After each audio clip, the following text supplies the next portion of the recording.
The author of this is a bloody liar, the subscribers of which will at any time prove it. I also add that he is a bully and dare not act like a gentleman.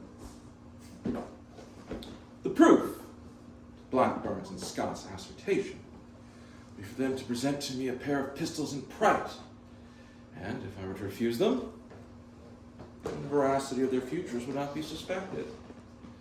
Alas, this shall never happen. For Blackburn is a teenage boy. They do not like the smell of gunpowder.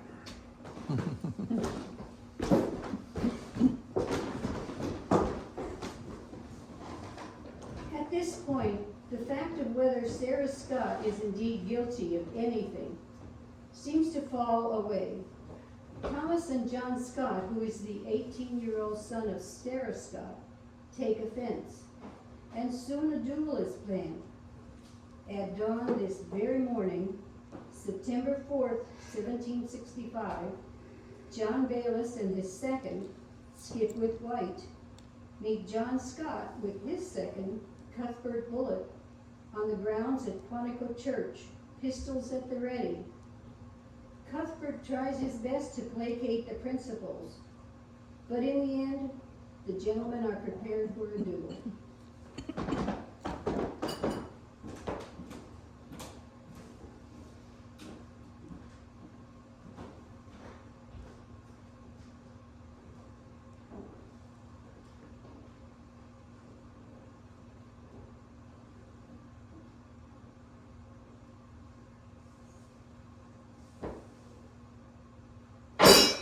Why have we not heard any news yet? The wait for the outcome of this horrible affair is dreadful. My darling wife, sure our gentlemen will find an amiable agreement and choose peace over violence.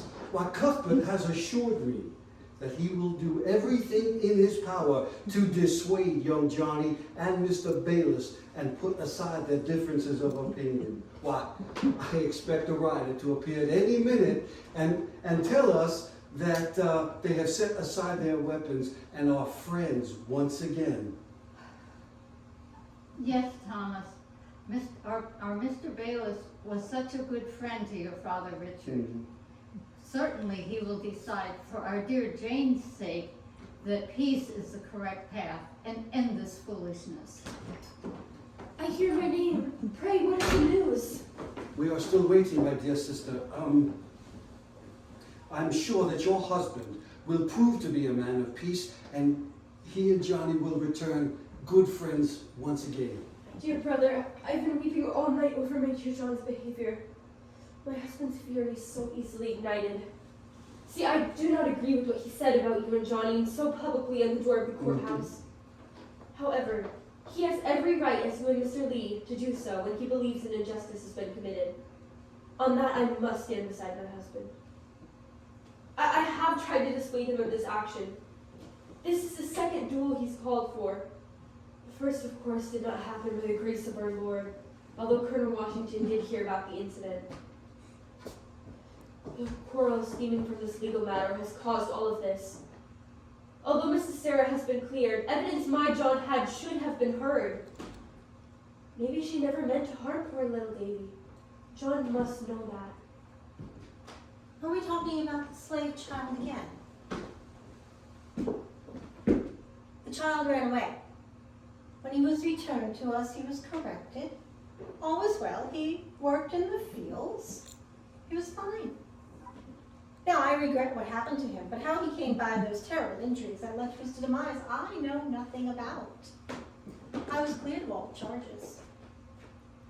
I don't understand what the fuss is. Mrs. Blackburn, thank you for your hospitality and accommodations this week. I shall soon be returning to Westwood, and hopefully these young men will be coming home soon without these serious consequences. Of course, Mrs. Scott. But, Mother, now, young Johnny, your son and my brother must have his satisfaction over the incident. Johnny has defended your honor against Mr. Bayless, my brother-in-law. But now pride has infiltrated their hearts. And the worst could happen. Do you not care? Oh, why must the men in this family quarrel so? My darling John is an honorable man, and he stands for what he believes is right and wrong. He can be reasonable and come to an accord on many disagreements, but this has lingered too long in all of our minds. My darling John can be difficult to reckon with as well, especially when he believes he's been greatly offended. Blast, I should have gone with this group. I could have helped Cuthbert reason with him. But my anger against him lingers for the words and actions he has taken against this family. I must remember that he has been a good friend to this family for many a year, especially to dear father. Why, this whole quarrel could have been set aside if he had been a little bit more reasonable and open-minded and listened to reason. I still say it's much ado about nothing. Yes, the child's dead. 'Tis sad. However, I was interviewed and cleared of all charges. What must be done now?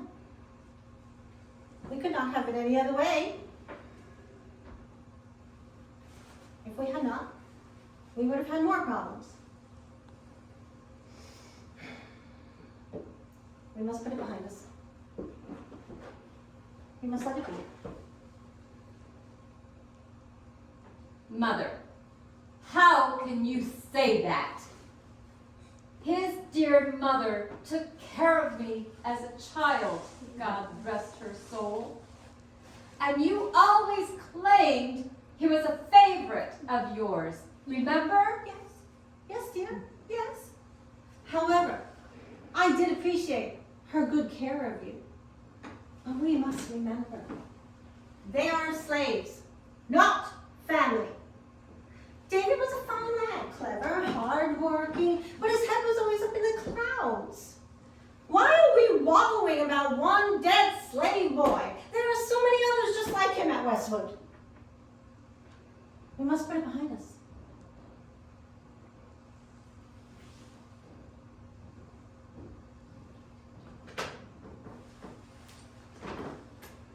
Forgive me, but I believe my husband still has some doubts about that decision.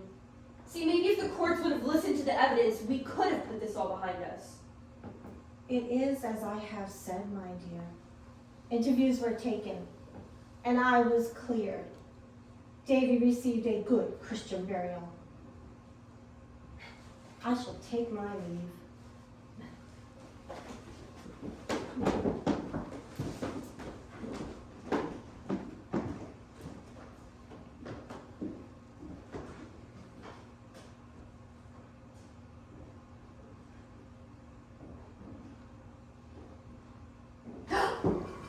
I hear horses approaching, and possibly a wagon. Quick, go to the door, see who's coming.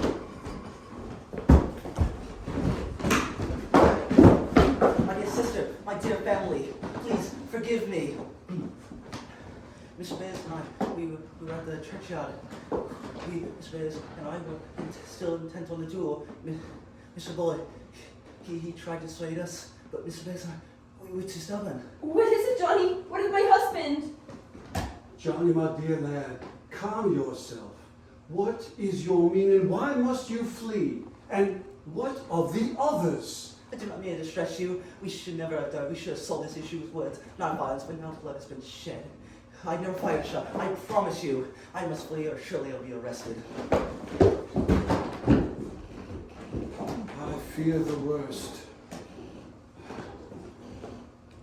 What is that? It looks like a wagon is approaching, and there's a man up front driving, and another one in the back of the wagon, and it appears he's tending to someone. Oh, what has happened? This is a dark day for Rippon Lodge.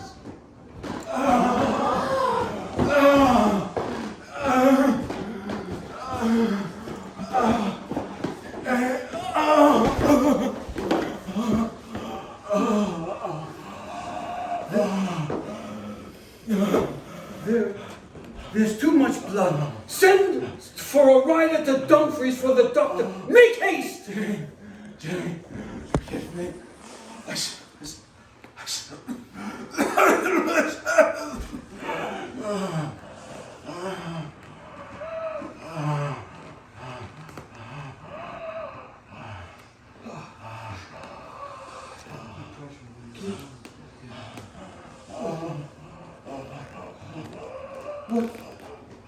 What has happened here? Mr. Bullitt here tried to reason with Colonel Bayless, but he would have none of it.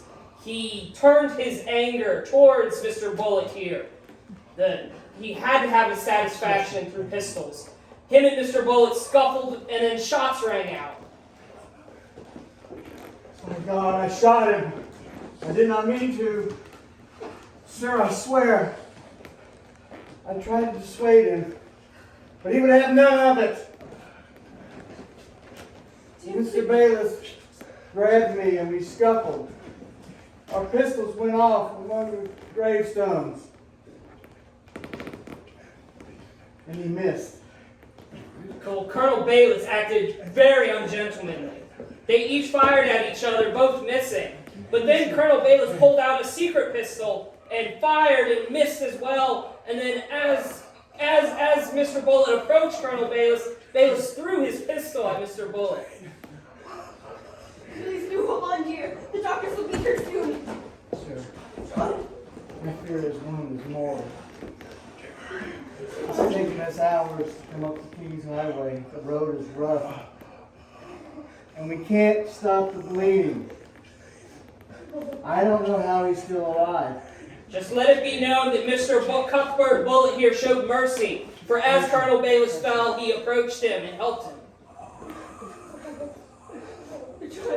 He's dead. No! Take her out of here, for God's sake!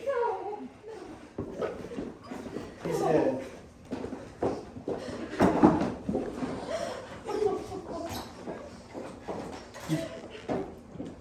Passed.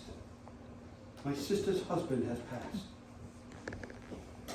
It is a bleak and gloomy morn. What a woeful end. If only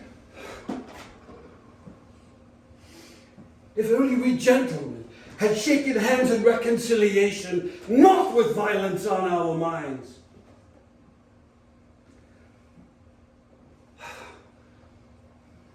Another life has been taken from us.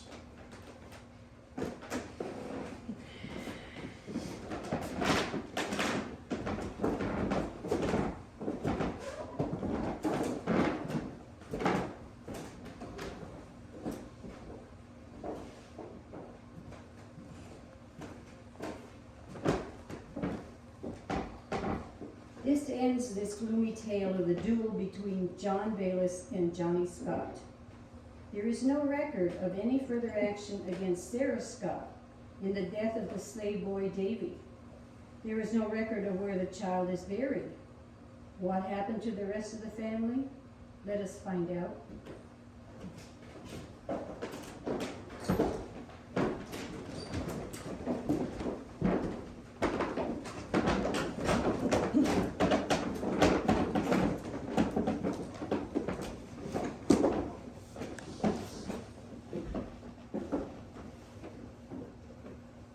I am Johnny Scott. I found it necessary to flee the colonies and head to my homeland of Scotland, where I became minister and married the professor's daughter. Later, I came back and became chaplain of the governor of Maryland.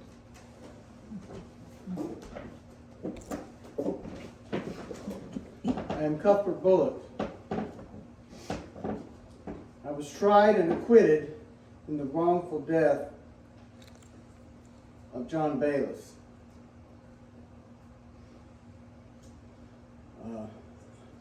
I am the owner of Mountain View Plantation near Dumfries. as the Revolutionary War approached, I became politically active in Prince William County, eventually becoming a judge for the Commonwealth. I am Nathan Skipwith White. Most records have me as being a clock or watchmaker here in the Prince William County area. Colonel Bayless chose me as his second, and a good second I was. I am Jane Blackburn Bayless, wife and widow of John Bayless. I am also the sister of Thomas Blackburn and the daughter of Richard and Mary Blackburn, who built Rippon Lodge. After my husband's death, I raised our children until my own death in 1774. I'm Thomas Blackburn. I inherit Rippon Lodge when my mother and brother pass. My wife and I raise our family of 6 children here. I'm elected to the House of Burgesses, and during the Revolution, I serve as a lieutenant colonel. My daughter, Julia Ann, marries General Washington's nephew, Bushrod, in July of 1807. 6 weeks later, I die at the age of 65. I am Christian Scott Blackburn, wife of Thomas Blackburn, daughter of Sarah Brown Scott, and sister to young Johnny. Thomas and I raise our children here at Rippon Lodge and host many notable persons, including Martha and George Washington. I'm Sarah Brown Scott. For the rest of my years, I believed I did nothing wrong to the slave child Davy. Nothing more was done in the case. I am Mary Watts Blackburn.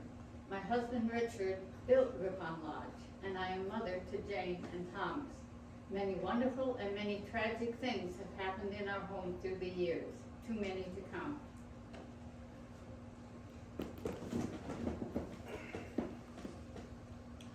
I am John Bayless. At the time of this incident, I was a member of the House of Burgesses, and in the late war with the French and the Indians, I had risen to the rank of colonel. I wanted to pursue justice in the death of the slave boy Davy. In this pursuit, I lost sight of what was most important, and instead allowed my anger and avarice to take charge. In doing so, the tragic death of Davy claimed a second life.